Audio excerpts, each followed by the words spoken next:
Alright, you guys, so we have a very special guest with us today coming out of Scotch Plains, New Jersey. He's a legendary stand-up comedian by the name of Mike Marino. Here's Mike Marino.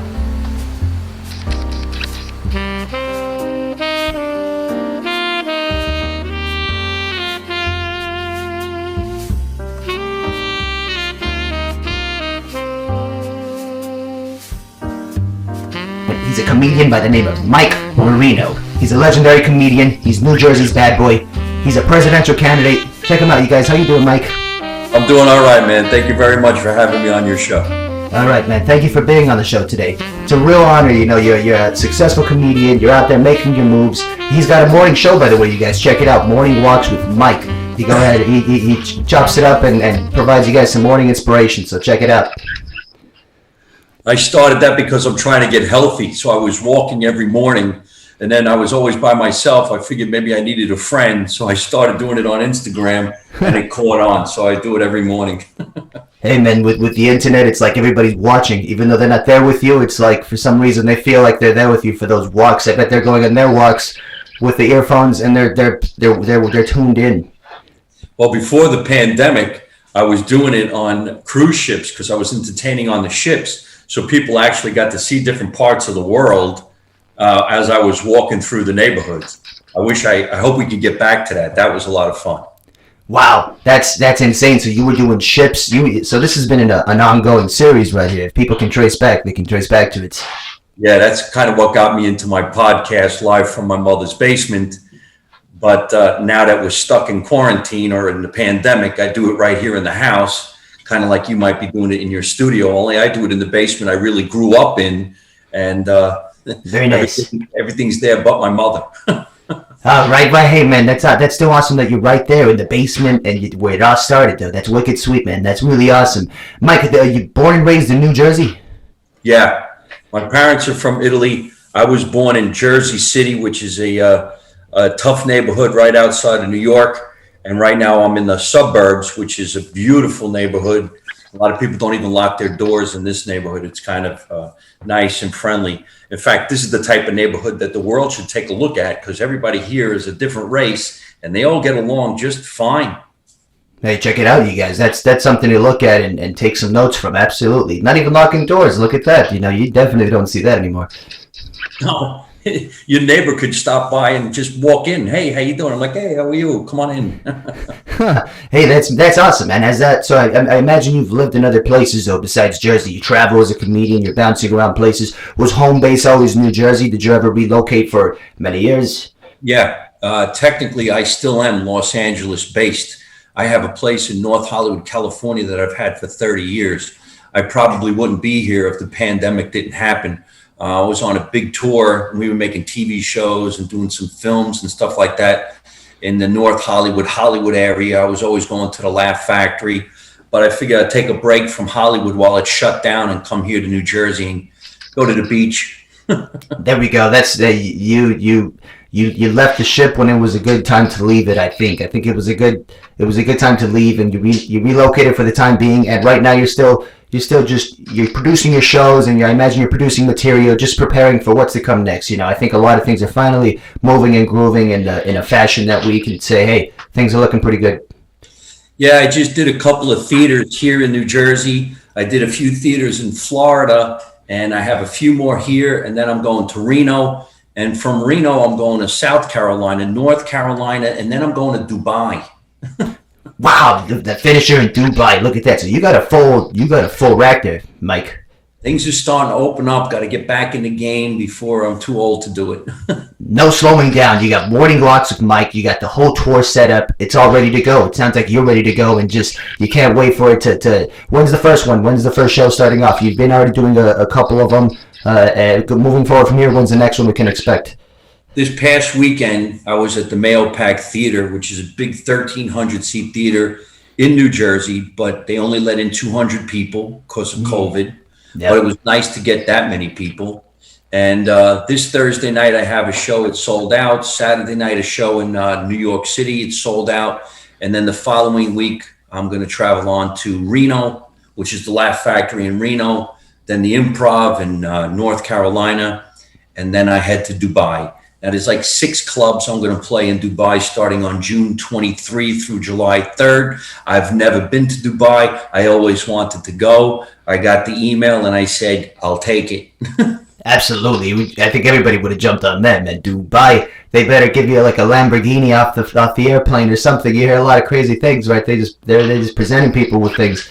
It says in the contract, you stay in a 5-star hotel.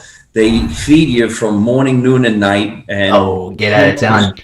maybe I'll meet the future Mrs. Marino and I'll just stay there. Hey, man, absolutely, absolutely. There we go. Okay, and what are you seeing with audiences, Mike? Are people getting tired of the quarantine stuff with regards to the material? You know, how's the reciprocations with what we're able to talk about on stage? You think people are getting tired of it? I try not to talk about the pandemic. I don't want to remind everybody about what we're going through, but there is certain things that you can do. Like I've been doing a joke about some people need to keep the mask on because they have bad breath and I don't want to smell it. So, you know, I do it that way, but I try not to talk about it too much. And I don't do any political humor other than the fact that I should run the country just to settle things. Hey, absolutely, man. I think that's a well put thing, and people don't realize there's more than 3, 4, 5 people there. You know, there's a whole list. So vote for Mike Marino, you guys. Hey, I get into the White House in 2024. It's going to be nothing but nice, fun, loving Italian people. Problems will get solved. You won't know how, but they will get solved. That's all you need to know, you guys. They'll get solved. They'll get fixed. All right, very nice. Italian family, Mike. How many brothers and sisters you got? You're an only child? No, I'm the middle child. That's why I do stand-up comedy. My older brother, younger brother, mother and father, and hundreds of relocated Italians from Italy to New Jersey, which looked like Italy back in the 50s and 60s. It's a little bit more diverse now, but it used to be that way for quite some time, especially in this neighborhood. What'd you go up with what's the dish you remember as a kid growing up that mom was making in the house, or what was that dish you make yourself even now? Raviolis and meatballs, baby. Raviolis and meatballs. I'd have you over for dinner right this second. You just made me hungry. I always had an affection for raviolis. I like the cheese, and I like my mother's, sauce or gravy, whatever anybody calls it. And I'm a meatball fan. Braciole, pork, sausages, pepperoni. I just made myself hungry. Can you wait here? I'm going to go cook. Yeah, go ahead. Just make us one too. Go ahead and send it over. We get it from DoorDash. Very nice, Mike. So you got the whole tour set up. We're ready to go. We're going full throttle. You're going to hit your first time in Dubai. You got a couple of shows lined up for Dubai, and then moving forward from there, I think it's safe to say you'll be in a much better place than most comedians. You know, it's unfortunate and it's really insane to think the most difficult part about this whole pandemic is a lot of people who were moving and grooving, had a lot of things ready to be brought into fruition. There was that momentum loss. You had shows lined up, you had material lined up, and to rebuild that momentum and to go full throttle, there's a lot to say about that. Yeah, I have a lot of comedian friends, of course, and I feel sorry for a lot of guys who were not able to stay in the game and they had to take some kind of other job or get into sales. A lot of guys got it into real estate. I was always doing fairly well, so I put a big nest egg away so I didn't really trip. And then I started getting back into the game, so I'm absolutely fine. Nice. But it's hard because you really start to think, oh, what happened? Is there going to be fans? Is anybody going to remember? Thank God for social media. This is guys like yourself. You keep comedians and entertainers on the public eye and in social media so that then when you do go to perform, everybody comes back. Now, of course, in the beginning, people are going to be afraid to go. They don't even know if it's an okay thing to go. But slowly but surely, people are going to say, you know what? I need to go out. I want to laugh. I want to see a live performance. I did a bunch of comedy shows on Zoom. It's horrible. It's horrible. Ooh, that's rough. Yeah, that's hard. even with the Zoom. It's a great honor to have you on the show today, but I would much rather prefer we were in the studio face to face, because that's how I am. I'm able to make that connection. But hey, man, we learned the Zoom. We picked up on the Zoom, and I got a few. It was horrible for me at first, but you know what? We pick up on it. But providing that comedy, that barrier, even just talking to one is one thing, but to communicate that, I can imagine, man. But you were putting in work left and right. Even you were one of those people doing even the Zoom shows. I did a bunch of Zoom shows. I did a charity just a couple of nights ago, and it was a fundraiser for autism. And there was like 20 people watching the show, but they could get up and go in the other room. They might be wearing clothes. They might not be wearing clothes. They could be in a bedroom. They could be unlit. They showed pictures of their dogs. There was a dog barking. I mean, Oh man, nah, that's even for you, man. How you suppose you're talking to the dog with the thumbnail? You're talking to you got. You gotta say to the people, could you leave the dog outside? It's a comedy show. I could hear you. Oh my gosh. But there's nothing going to replace the thunder of thousands of people watching you up on a big stage. You could feel that in your stomach, you know? I mean, even if you went to go watch a musician or a band, Billy Joel, Springsteen, don't you want to be with the crowd? It's half the fun. Joel, man. Absolutely. And that's why you got into this as well. You didn't become a comedian so you could be doing shows over Zoom. It's about that experience. It's about it's about the audience laughing. It's about the tomato being thrown at the guy before you because he just said some insane shit. You know what I mean? Like, you don't even, it's that insane, all that stuff, that guerrilla style lifestyle that you want to be a part of. That's hilarious. I just got a visual of somebody throwing a tomato at the opening act. Yeah, man. Yeah, I just, I heard a guy I had a stand-up comedian not too long ago saying he got stabbed on stage, man. He brought up a guy, I guess a guy died, and he brought up the guy dying, and the guy was in the gang. It was insane, but it shows that comedians are some of the bravest people out there, man, because with comedy, the thing about comedy is we need comedy. We need laughs. So the fact that you're out here with the full tour booked, that's exciting to see, man. That's anybody in those areas provided. We're going to go ahead and provide that, but you guys check them out. Mike Marino, you guys. I hope so. Everything is at MikeMarino.net. I was never on stage and was approached with a knife, but boy, I tell you, that would be a brutal night. I've seen some comedians get punched. I've seen some comedians do the punching. I'm not a violent person, but if anybody got out of hand with me, I could take care of myself. I believe that. That's not what we're out there to do. That's for sure. Nobody wants to mess with Mike Marino. I'll tell you that. You guys think twice about that one. Yeah, it's that. There we go, man. Look at them guns, you guys. Check it out. All right. Hey, man, no, seriously, but comedy is such a difficult thing, Mike. Before, how many years have you been doing it now? When did you first get into comedy? I started when I was 29. I had been an actor in New York since I was a teenager. I grew up doing TV commercials. I never wanted to be a comedian, just wanted to be an actor. Then I was on As the World Turns when I was 23 years old. It was a soap opera. I don't even know if it still exists, but that was in the 80s. And then I went out to California hoping to get on television. But I had a flair for stand-up comedy. A lot of people thought it was funny that, I come from an Italian family, but I look Irish. So I ended up getting some parts in some TV shows, but I went That's over. What I keep thinking. What? I didn't mean to interrupt you, but that's what I keep thinking as well. I'm like, he's Italian, but I keep getting some Irish flavor from him too. Yeah. Well, I played an Irish cop in a lot of mob movies, and I figured, you know what, this isn't so bad. So, but as a comedian, you could create your career. You don't have to wait on a casting director for a movie or an audition. So I started at a comedy store, met all the comedians, started touring the country, and now I do both.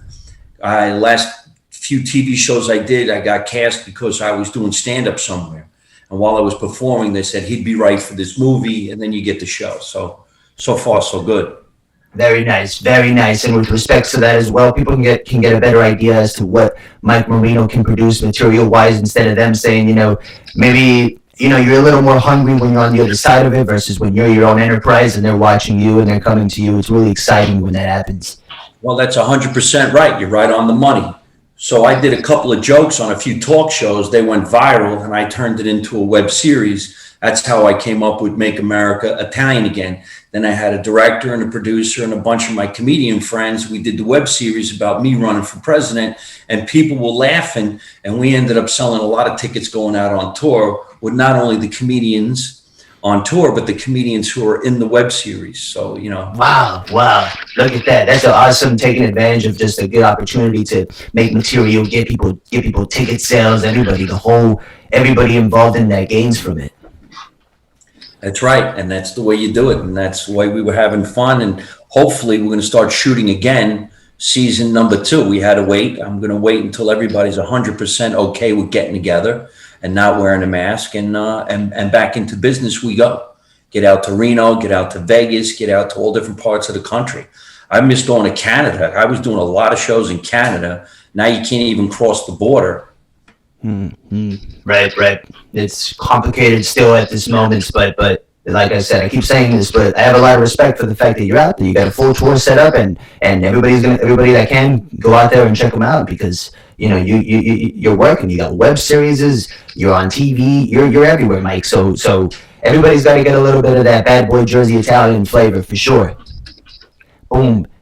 I enjoy it. I'm having a lot of fun. I got some new material. We got some new jokes. I've been doing some new characters on stage. During the pandemic, I spent a lot of time just smoking some pot and eating a lot of crazy food, which I came up with, some stone characters. I dabbled in doing this female character. Her name is Michelle, and I like to do my Uncle Tommy. So these characters make people laugh as well. Nice, man. Nice. So you're good at making characters. You're able to work on your craft by creating these characters and just getting into it, writing material and things of that nature. That's awesome, man. That's awesome. We hope that everybody's going to enjoy it. There's always going to be a complainer. Yesterday during my podcast, some guy from Italy was correcting me in my Italian. I'm like, pal, it's just a joke. You don't need to correct it. Leave it alone. Nobody cares. I don't really speak Italian. And if I did, it would be a different dialect than this guy who's from Sicily. I'm like, give it up. But there's always one person that's upset about something. Absolutely. Hey, man, that happens. Where you having pizza out there? You having a lot of pizza out there in Jersey right now? Well, yeah, man, I got to tell you, because in Los Angeles, you can't really find good pizza. And if you do, it's probably somebody from New York or New Jersey that knew how to bring over the water. But here in New Jersey, you can walk 3 blocks and there's 4 pizza places, and it's delicious. I just made myself hungry again. You keep bringing up food. A nice slice of pizza. You fold it, you eat it, you throw a little garlic powder on it. Oh.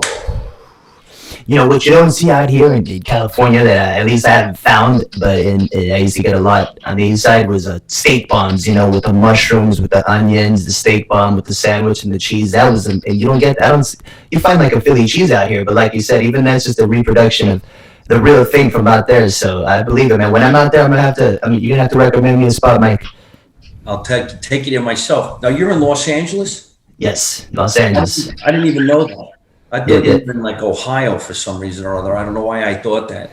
But there are places in Los Angeles that get a good slice of pizza. There's Frankie's on Melrose. There's a couple of the New York slice guys in, I think, Sherman Oaks. There's a couple. I'm a big fan of deep dish as well. I like all time. Right now, I'm a big fan of the deep dish. Obviously in Chicago, they got the best Lou Malnati's. They put the butter crust. It's a whole next level. But you're right. They got a couple good places, but normally it's people bringing it over. But also, my buddy from Milan was saying, the thing about Italian pizza, United States, Chicago, it's a different thing. There's no competition. We love it. We love that everybody's making their own creation of it, and we like the deep. He says, I love the deep dish. I think about it all day, man. I don't want, You're right. I'm pretty good friends with Joe Mantegna from Chicago, and he had a place called Taste Chicago in Burbank for a little while, but I think he sold the place. It's something else. They still have good pizza that's in Burbank on Verdugo and Cahuenga, I believe. Or there's not that North Shore one right there by downtown, probably. I'm probably thinking of another one. Hey, man, all right. I don't know. I'll meet you there one day, though. We'll go slice tasting. Sounds good to me, Mike. I really appreciate you for being on the show today. We'll go slice tasting somewhere. You got to come to one of my shows. I was just at the Ha Ha Comedy Club in North Hollywood, which is a club I've been playing for 25 years. I'm doing stand-up about 25 years. And then the Laugh Factory in Hollywood, and hopefully they're all going to open up to 100%. We can go all in there and laugh and joke and have some fun. Absolutely.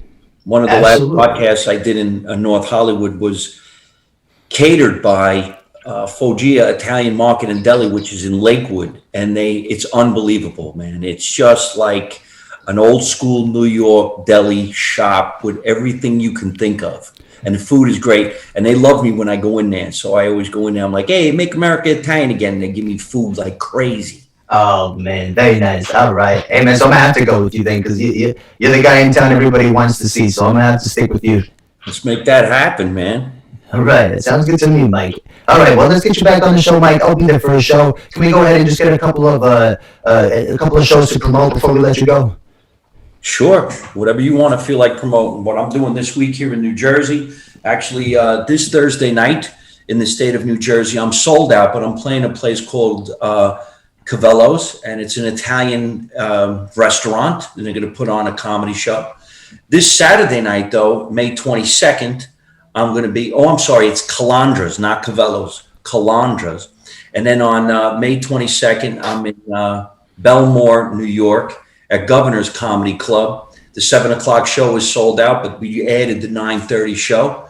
And after this weekend, everybody just goes to MikeMarino.net. You'll find the show in your area, especially when I'm coming back to Los Angeles.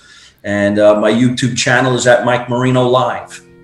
Very nice. All right, very nice. So we'll make sure to plug in all these socials, and I'll make sure that I got you now. And I'll see when you're in Los Angeles. I'll definitely bid for your show. Yeah, man. Let's stay in touch. I'll give you my cell phone number. I like to send you some places where I'm having pizza. I'll tease you a little bit. I'm like, here I am in New York City.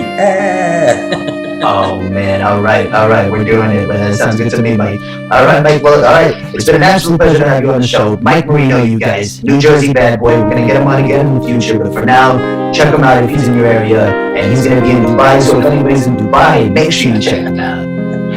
Regardless, Mike, it's been an absolute pleasure. Have a great rest of your day. All right, thanks, man. Take it easy.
Mm-hmm.